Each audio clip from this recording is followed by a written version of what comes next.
श्री हनुमते नमः। अथ श्री हनुमत् स्तोत्रम्। शृणु देवी प्रवक्ष्यामि स्तोत्रं सर्वसुखावहं सर्वकामप्रदं नृणां हनुमत् स्तोत्रमुत्तमम्। तप्तहाटकसङ्कासं नानापुष्पविराजितम् उद्यद्बालार्कवदनं त्रिनेत्रं कुण्डलोज्ज्वलम्। मौञ्जीकोपीनकं हेममय यज्ञोपवीतिनं पिङ्गलाक्षं महाकायं टङ्कशैलेन्द्रधारिणं मूर्तित्रयात्मकं वीरं महाशौर्यं महाहनुं हनुमन्तं वायुसूनुं नमामि ब्रह्मचारिणं। त्रिवर्णाक्षरमन्त्रस्थं जपाकुसुमसन्निभं नानाभूषणसंयुक्तमाञ्जनेयं नमाम्यहं। पञ्चाक्षरस्थितं देवं नीलनीरदसन्निभं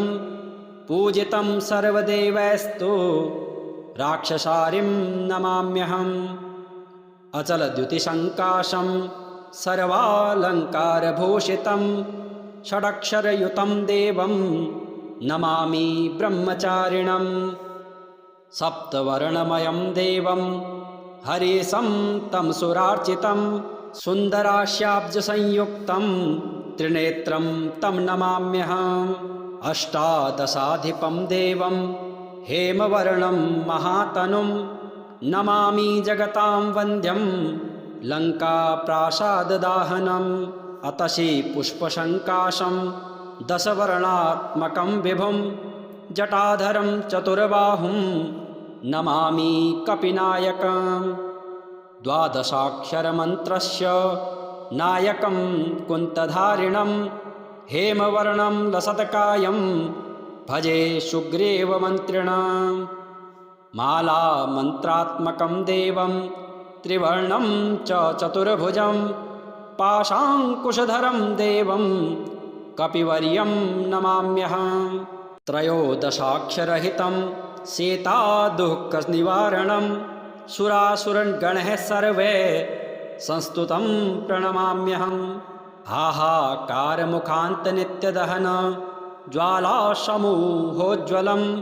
विद्वन्मण्डलजातरोषपरुषं श्रीरामदासं विभुं। सञ्चूर्णीकृतधूम्रलोचनमहा यक्षादिरक्षोबलं तं वन्दे रविधारणं सुरवरैर्वन्द्यं समीरात्मजं। रघुपतिपदभक्तं किङ्किणीकोत्तमाङ्गं मुकुलितकरपद्मं मोदयानं तरङ्गे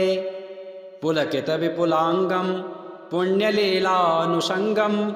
वनचरकुलनाथं वायुपुत्रं नतोऽस्मि।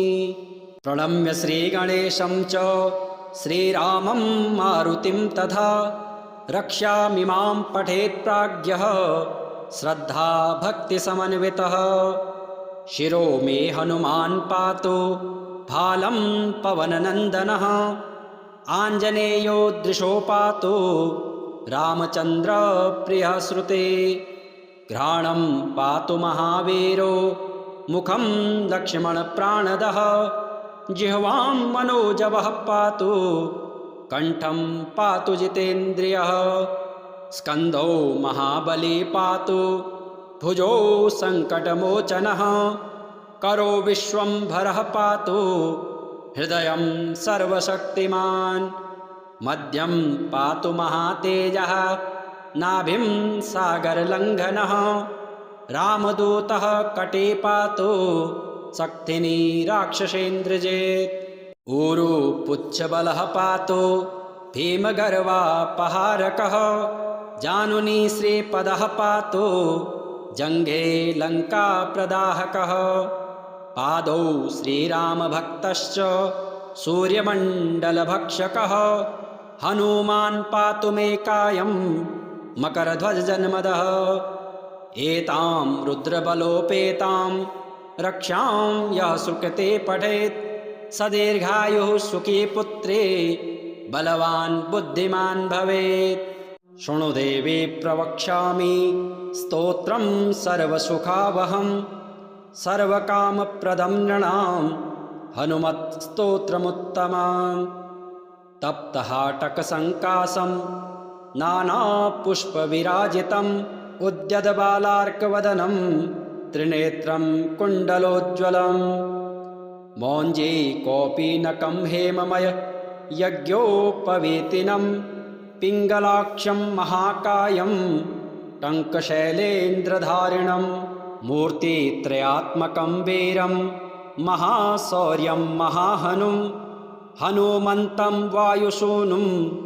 नमामि ब्रह्मचारिणं त्रिवर्णाक्षरमन्त्रस्थं जपाकुसुमसन्निभं नानाभूषणसंयुक्त माञ्जनेयं नमाम्यहं पञ्चाक्षरस्थितं देवं नीलनीरदसन्निभं पूजितं सर्वदेवैस्तु राक्षसारिं नमाम्यहम् अचलद्युतिसङ्काशं सर्वालङ्कारभूषितं षडक्षरयुतं देवं नमामि ब्रह्मचारिणं सप्तवर्णमयं देवं हरिशं तं सुरार्चितं सुन्दरास्याब्जसंयुक्तं त्रिनेत्रं तं नमाम्यहम् अष्टादशाधिपं देवं हेमवर्णं महातनुं नमामि जगतां वन्द्यं लङ्काप्रासाददाहनम् अतसि पुष्पसङ्काशं दशवर्णात्मकं विभुं जटाधरं चतुर्बाहुं नमामि कपिनायकम् द्वादशाक्षरमन्त्रस्य नायकं कुन्तधारिणं हेमवर्णं लसत्कायं भजे सुग्रीवमन्त्रिणम् मालामन्त्रात्मकं देवं त्रिवर्णं च चतुर्भुजं पाशाङ्कुशधरं देवं कपिवर्यं नमाम्यहम् त्रयोदशाक्षरहितं सीतादुःखनिवारणं सुरासुरगणः सर्वे संस्तुतं प्रणमाम्यहम् हाहाकारमुखान्तनित्यदहन ज्वालासमूहोज्ज्वलं विद्वन्मण्डलजातरोषपरुषं श्रीरामदासं विभुं सञ्चूर्णीकृतधूम्रलोचनमः यक्षादिरक्षोबलं तं वन्दे रविधारणं सुरवरैर्वन्द्यं समीरात्मजम् रघुपतिपदभक्तं किङ्किणीकोत्तमाङ्गं मुकुलितकरपद्मं मोदयानं तरङ्गे पुलकितविपुलाङ्गं पुण्यलीलानुषङ्गं वनचरकुलनाथं वायुपुत्रं नतोऽस्मि प्रणम्य श्रीगणेशं च श्रीरामं मारुतिं तथा रक्ष्यामि मां पठेत् प्राज्ञः श्रद्धा भक्तिसमन्वितः शिरो मे हनुमान् पातु भालं पवननन्दनः आञ्जनेयो दृशो पातु रामचन्द्र प्रियः श्रुते घ्राणं पातु महावीरो मुखं लक्ष्मणप्राणदः जिह्वां मनोजवः पातु कण्ठं पातु जितेन्द्रियः स्कन्धौ महाबली पातु भुजौ सङ्कटमोचनः करो विश्वम्भरः पातु हृदयं सर्वशक्तिमान् मध्यं पातु महातेजः नाभिं सागरलङ्घनः रामदूतः कटे पातु शक्तिनी राक्षसेन्द्रजित् ऊरु पुच्छबलः पातु भीमगर्वापहारकः जानुनी श्रीपदः पातु जङ्घे लङ्काप्रदाहकः पादौ श्रीरामभक्तश्च सूर्यमण्डलभक्षकः हनुमान् पातु मे कायं मकरध्वजजन्मदः एतां रुद्रबलोपेतां रक्षां यः सुकृते पठेत् सदीर्घायुः सुखी पुत्रे बलवान् बुद्धिमान् भवेत् शृणु देवी प्रवक्ष्यामि स्तोत्रं सर्वसुखावहं सर्वकामप्रदं नृणां हनुमत्स्तोत्रमुत्तमम् तप्तहाटकसङ्कासं नानापुष्पविराजितम् उद्यतबालार्कवदनं त्रिनेत्रं कुण्डलोज्ज्वलम् मौञ्जी कौपीनकं हेममय यज्ञोपवीतिनं पिङ्गलाक्षं महाकायं टङ्कशैलेन्द्रधारिणं मूर्तित्रयात्मकं वीरं महाशौर्यं महाहनुं हनुमन्तं वायुसूनुं नमामि ब्रह्मचारिणं त्रिवर्णाक्षरमन्त्रस्थं जपाकुसुमसन्निभं नानाभूषणसंयुक्त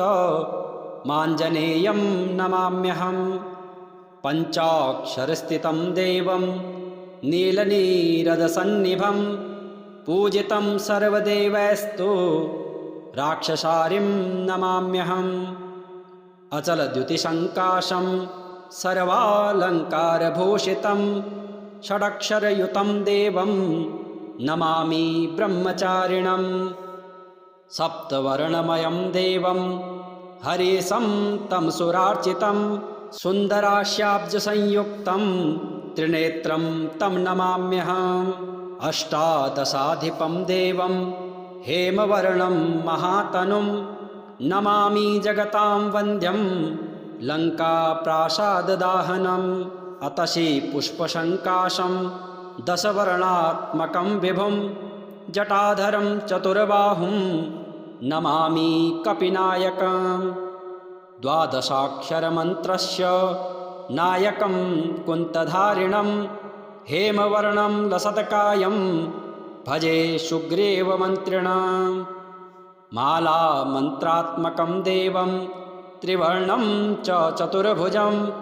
पाशाङ्कुशधरं देवं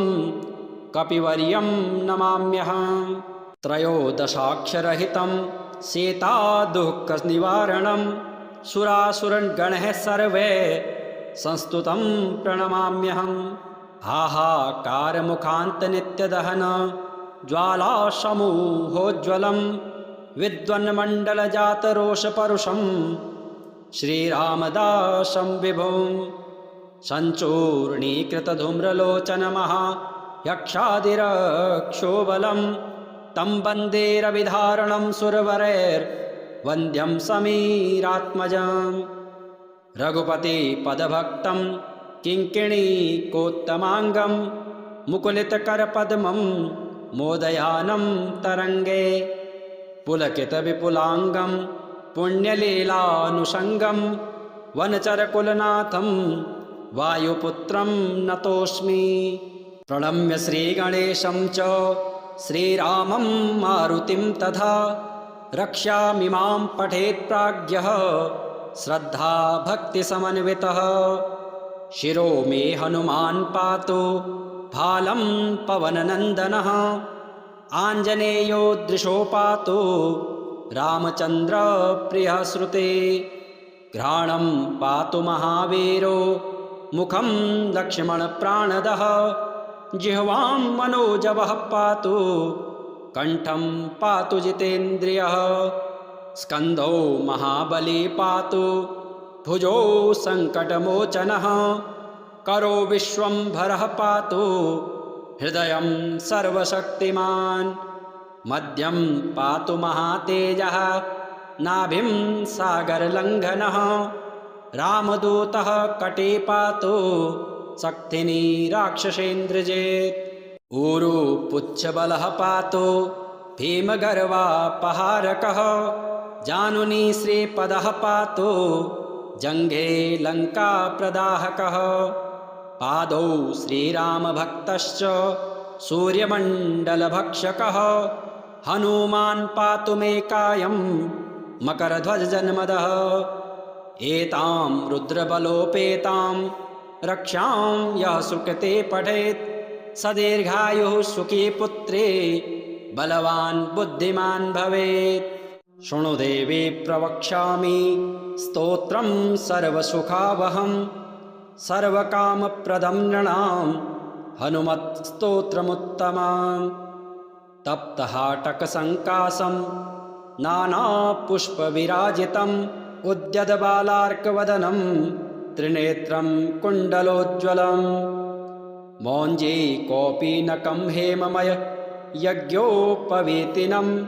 पिङ्गलाक्षं महाकायं टङ्कशैलेन्द्रधारिणं मूर्तित्रयात्मकं वीरं महाशौर्यं महाहनुं हनुमन्तं वायुसूनुं नमामि ब्रह्मचारिणं त्रिवर्णाक्षरमन्त्रस्थं जपाकुसुमसन्निभं नानाभूषणसंयुक्तमाञ्जनेयं नमाम्यहं पञ्चाक्षरस्थितं देवं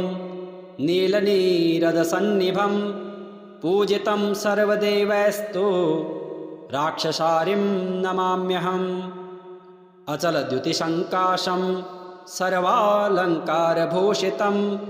षडक्षरयुतं देवं नमामि ब्रह्मचारिणं सप्तवर्णमयं देवं हरिशं तं सुरार्चितं सुन्दरास्याब्जसंयुक्तं त्रिनेत्रं तं नमाम्यहम् अष्टादशाधिपं देवं हेमवर्णं महातनुं नमामि जगतां वन्द्यं लङ्काप्रासाददाहनम् अतसि पुष्पसङ्काशं दशवर्णात्मकं विभुं जटाधरं चतुर्बाहुं नमामि कपिनायकम् द्वादशाक्षरमन्त्रस्य नायकं कुन्तधारिणं हेमवर्णं लसत्कायं भजे सुग्रीवमन्त्रिणम् मालामन्त्रात्मकं देवं त्रिवर्णं च चतुर्भुजं पाशाङ्कुशधरं देवं कपिवर्यं नमाम्यहम् त्रयोदशाक्षरहितं सीतादुःखनिवारणं सुरासुरगणः सर्वे संस्तुतं प्रणमाम्यहम् हाहाकारमुखान्तनित्यदहन ज्वालासमूहोज्ज्वलं विद्वन्मण्डलजातरोषपरुषं श्रीरामदासं विभुं सञ्चूर्णीकृतधूम्रलोचनमहा यक्षादिरक्षोबलं तं वन्दे रविधारणं सुरवरैर्वन्द्यं समीरात्मजं रघुपतिपदभक्तं किङ्किणीकोत्तमाङ्गं मुकुलितकरपद्मं मोदयानं तरङ्गे पुलकितविपुलाङ्गं पुण्यलीलानुषङ्गं वनचरकुलनाथं वायुपुत्रं नतोऽस्मि प्रणम्य श्रीगणेशं च श्रीरामं मारुतिं तथा रक्ष्यामि मां पठेत् प्राज्ञः श्रद्धाभक्तिसमन्वितः शिरो मे हनुमान् पातु भालं पवननन्दनः आञ्जनेयो दृशो पातु रामचन्द्रप्रियः श्रुते घ्राणं पातु महावीरो मुखं लक्ष्मणप्राणदः जिह्वां मनोजवः पातु कण्ठं पातु जितेन्द्रियः स्कन्धौ महाबली पातु भुजौ सङ्कटमोचनः करो विश्वम्भरः पातु हृदयं सर्वशक्तिमान्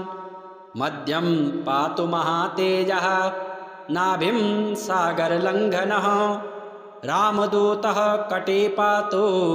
शक्तिनी राक्षसेन्द्रजित् ऊरु पुच्छबलः पातु भीमगर्वापहारकः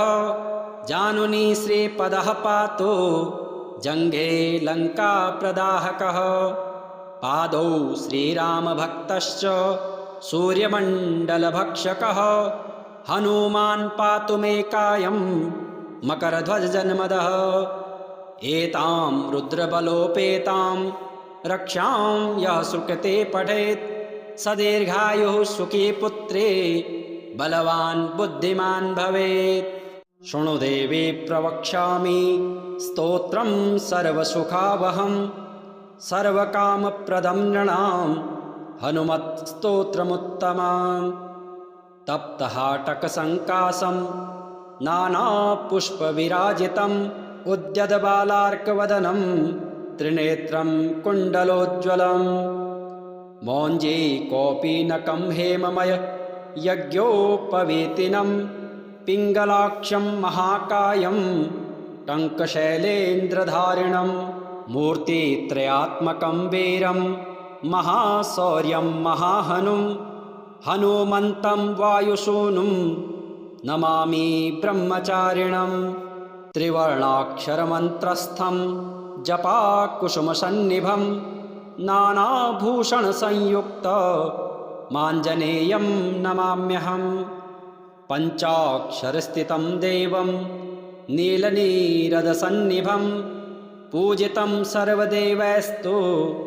राक्षसारिं नमाम्यहम् अचलद्युतिसङ्काशं सर्वालङ्कारभूषितं षडक्षरयुतं देवं नमामि ब्रह्मचारिणं सप्तवर्णमयं देवं हरिशं तं सुरार्चितं सुन्दरास्याब्जसंयुक्तं त्रिनेत्रं तं नमाम्यहम् अष्टादशाधिपं देवं हेमवर्णं महातनुं नमामि जगतां वन्द्यं लङ्काप्रासाददाहनम् अतसि पुष्पसङ्काशं दशवर्णात्मकं विभुं जटाधरं चतुर्बाहुं नमामि कपिनायकं द्वादशाक्षरमन्त्रस्य नायकं कुन्तधारिणं हेमवर्णं लसत्कायं भजे सुग्रीवमन्त्रिणम् मालामन्त्रात्मकं देवं त्रिवर्णं च चतुर्भुजं पाशाङ्कुशधरं देवं कपिवर्यं नमाम्यहम् त्रयोदशाक्षरहितं सीतादुःखनिवारणं सुरासुरगणः सर्वे संस्तुतं प्रणमाम्यहम् हाहाकारमुखान्तनित्यदहन ज्वालासमूहोज्ज्वलं विद्वन्मण्डलजातरोषपरुषं श्रीरामदासं विभुं सञ्चूर्णीकृतधूम्रलोचनमहायक्षादिरक्षोबलं तं वन्दे रविधारणं सुरवरैर्वन्द्यं समीरात्मजं रघुपतिपदभक्तं किङ्किणीकोत्तमाङ्गं मुकुलितकरपद्मं मोदयानं तरङ्गे पुलकितविपुलाङ्गं पुण्यलीलानुषङ्गं वनचरकुलनाथं वायुपुत्रं नतोऽस्मि प्रणम्य श्रीगणेशं च श्रीरामं मारुतिं तथा रक्ष्यामि मां पठेत् प्राज्ञः श्रद्धाभक्तिसमन्वितः शिरो मे हनुमान् पातु भालं पवननन्दनः आञ्जनेयो दृशो पातु रामचन्द्र प्रियः श्रुते घ्राणं पातु महावीरो मुखं लक्ष्मणप्राणदः जिह्वां मनोजवः पातु कण्ठं पातु जितेन्द्रियः स्कन्धो महाबली पातु भुजो सङ्कटमोचनः करो विश्वम्भरः पातु हृदयं सर्वशक्तिमान् मध्यं पातु महातेजः नाभिं सागरलङ्घनः रामदूतः कटे पातु शक्तिनी राक्षसेन्द्रजित् ऊरु पुच्छबलः पातु भीमगर्वापहारकः जानुनी श्रीपदः पातु जङ्घे लङ्काप्रदाहकः पादौ श्रीरामभक्तश्च सूर्यमण्डलभक्षकः हनुमान् पातु मे कायं मकरध्वजजन्मदः एतां रुद्रबलोपेतां रक्षां यः सुकृते पठेत् सदीर्घायुः सुखी पुत्रे बलवान् बुद्धिमान् भवेत् शृणु देवी प्रवक्ष्यामि स्तोत्रं सर्वसुखावहं सर्वकामप्रदं नृणां हनुमत्स्तोत्रमुत्तमम् तप्तहाटकसङ्कासं नानापुष्पविराजितम् उद्यतबालार्कवदनं त्रिनेत्रं कुण्डलोज्ज्वलम्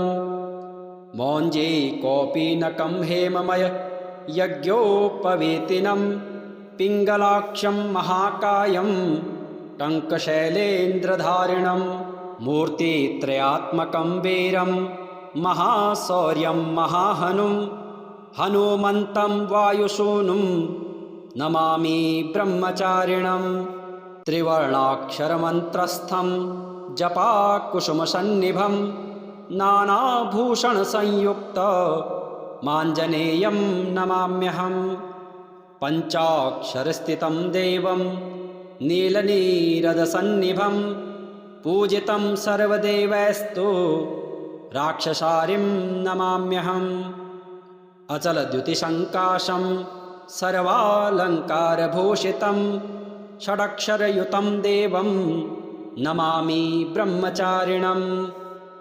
सप्तवर्णमयं देवं हरिशं तं सुरार्चितं सुन्दरास्याब्जसंयुक्तं त्रिनेत्रं तं नमाम्यहम् अष्टादशाधिपं देवं हेमवर्णं महातनुं नमामि जगतां वन्द्यं लङ्काप्रासाददाहनम् अतसि पुष्पसङ्काशं दशवर्णात्मकं विभुं जटाधरं चतुर्बाहुं नमामि कपिनायकम् द्वादशाक्षरमन्त्रस्य नायकं कुन्तधारिणं हेमवर्णं लसत्कायं भजे सुग्रीवमन्त्रिणम् मालामन्त्रात्मकं देवं त्रिवर्णं च चतुर्भुजं पाशाङ्कुशधरं देवं कपिवर्यं नमाम्यहम् त्रयोदशाक्षरहितं सीतादुःखनिवारणं सुरासुरगणः सर्वे संस्तुतं प्रणमाम्यहम् हाहाकारमुखान्तनित्यदहन ज्वालासमूहोज्ज्वलं विद्वन्मण्डलजातरोषपरुषं श्रीरामदासं विभुं सञ्चूर्णीकृतधूम्रलोचनमहा यक्षादिरक्षोबलं तं वन्दे रविधारणं सुरवरैर्वन्द्यं समीरात्मजं रघुपतिपदभक्तं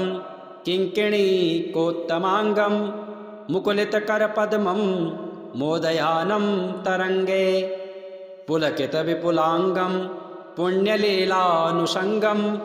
वनचरकुलनाथं वायुपुत्रं नतोऽस्मि प्रणम्य श्रीगणेशं च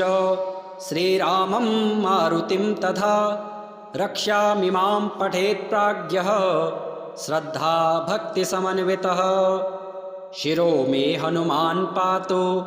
भालं पवननन्दनः आञ्जनेयो दृशो पातु रामचन्द्रप्रियः श्रुते घ्राणं पातु महावीरो मुखं लक्ष्मणप्राणदः जिह्वां मनोजवः पातु कण्ठं पातु जितेन्द्रियः स्कन्धौ महाबली पातु भुजौ सङ्कटमोचनः करो विश्वम्भरः पातु हृदयं सर्वशक्तिमान् मध्यं पातु महातेजः नाभिं सागरलङ्घनः रामदूतः कटे पातु शक्तिनी राक्षसेन्द्रजित् ऊरु पुच्छबलः पातु भीमगर्वापहारकः जानुनी श्रीपदः पातु जङ्घे लङ्काप्रदाहकः पादौ श्रीरामभक्तश्च सूर्यमण्डलभक्षकः हनुमान् पातु मे कायं मकरध्वजजन्मदः एतां रुद्रबलोपेतां रक्षां यः सुकृते पठेत् सदीर्घायुः सुखी पुत्रे बलवान् बुद्धिमान् भवेत् शृणु देवी प्रवक्ष्यामि स्तोत्रं सर्वसुखावहं सर्वकामप्रदं नृणां हनुमत्स्तोत्रमुत्तमम् तप्तहाटकसङ्कासं नानापुष्पविराजितम् उद्यतबालार्कवदनं त्रिनेत्रं कुण्डलोज्ज्वलं मौञ्जी कौपीनकं हेममय यज्ञोपवीतिनं पिङ्गलाक्षं महाकायं टङ्कशैलेन्द्रधारिणं मूर्तित्रयात्मकं वीरं महाशौर्यं महाहनुं हनुमन्तं वायुसूनुं नमामि ब्रह्मचारिणं त्रिवर्णाक्षरमन्त्रस्थं जपाकुसुमसन्निभं नानाभूषणसंयुक्त माञ्जनेयं नमाम्यहं पञ्चाक्षरस्थितं देवं नीलनीरदसन्निभं पूजितं सर्वदेवैस्तु राक्षसारिं नमाम्यहम् अचलद्युतिसङ्काशं सर्वालङ्कारभूषितं षडक्षरयुतं देवं नमामि ब्रह्मचारिणं सप्तवर्णमयं देवं हरिशं तं सुरार्चितं सुन्दरास्याब्जसंयुक्तं त्रिनेत्रं तं नमाम्यहम् अष्टादशाधिपं देवं हेमवर्णं महातनुं नमामि जगतां वन्द्यं लङ्काप्रासाददाहनम् अतसि पुष्पसङ्काशं दशवर्णात्मकं विभुं जटाधरं चतुर्बाहुं नमामि कपिनायकम् द्वादशाक्षरमन्त्रस्य नायकं कुन्तधारिणं हेमवर्णं लसत्कायं भजे सुग्रीवमन्त्रिणाम् मालामन्त्रात्मकं देवं त्रिवर्णं च चतुर्भुजं पाशाङ्कुशधरं देवं कपिवर्यं नमाम्यहम् त्रयोदशाक्षरहितं सीतादुःखनिवारणं सुरासुरगणः सर्वे संस्तुतं प्रणमाम्यहम् हाहाकारमुखान्तनित्यदहन ज्वालासमूहोज्ज्वलं विद्वन्मण्डलजातरोषपरुषं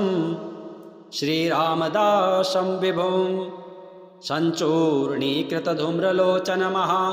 यक्षादिरक्षोबलं तं वन्दे रविधारणं सुरवरैर्वन्द्यं समीरात्मजम् रघुपतिपदभक्तं किङ्किणीकोत्तमाङ्गं मुकुलितकरपद्मं मोदयानं तरङ्गे पुलकितविपुलाङ्गं पुण्यलीलानुषङ्गं वनचरकुलनाथं वायुपुत्रं नतोऽस्मि प्रणम्य श्रीगणेशं च श्रीरामं मारुतिं तथा रक्ष्यामि मां पठेत् प्राज्ञः श्रद्धा भक्तिसमन्वितः शिरो मे हनुमान् पातु भालं पवननन्दनः आञ्जनेयो दृशो पातु रामचन्द्र प्रियः श्रुते घ्राणं पातु महावीरो मुखं लक्ष्मणप्राणदः जिह्वां मनोजवः पातु कण्ठं पातु जितेन्द्रियः स्कन्धो महाबली पातु भुजो सङ्कटमोचनः करो विश्वम्भरः पातु हृदयं सर्वशक्तिमान् मध्यं पातु महातेजः नाभिं सागरलङ्घनः रामदूतः कटे पातु शक्तिनी राक्षसेन्द्रजित् ऊरु पुच्छबलः पातु भीमगर्वापहारकः जानुनी श्रीपदः पातु जङ्घे लङ्काप्रदाहकः पादौ श्रीरामभक्तश्च सूर्यमण्डलभक्षकः हनुमान् पातु मे कायं मकरध्वजजन्मदः एतां रुद्रबलोपेतां रक्षां यः सुकृते पठेत् सदीर्घायुः सुखी पुत्रे बलवान् बुद्धिमान् भवेत्।